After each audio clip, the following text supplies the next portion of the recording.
Finally Durgai அம்மனை தரிசனம் பண்ணியாச்சுங்க. தீபார்த்தம் நல்லபடியாக பார்த்துட்டோம். கீழே ஒரு அம்மன் சுயம்பு சிலை இருக்காங்க, அவங்களையும் தரிசனம் பண்ணிட்டோம். இப்போ வந்து நம்மளுக்கு அந்த சுயம்பு சிலை அம்மா இருக்காங்களா, அவங்க கழுத்துல இருந்து மாலை எடுத்துட்டு வந்து எனக்கு அணிவிக்கிறாரு.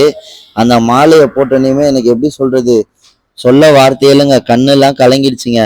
அது எனக்கு தான் வரணும்னு இருக்குங்க அந்த மாலை. அந்த அம்மனோட அருள் எனக்கு எப்பவுமே இருக்கும்.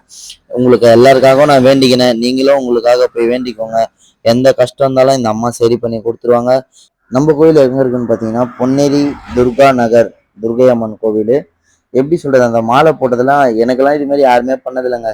எல்லா புகழும் எங்க அப்பன் முருகனுக்கேங்க. அவங்களோட தாயார் தான் இவங்க. எல்லா புகழும் எங்க அப்பன் சிறுவாபுரி முருகனுக்கே. அவர்னாலதான் எனக்கு இவ்வளவு மரியாதை எல்லாமே கிடைச்சது இந்த மீடியா மூலியமா.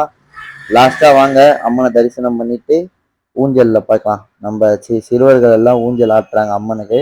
நீங்க இந்த துர்கை அம்மனை நம்பி வந்தா கைவிட மாட்டாங்க ஆத்தா.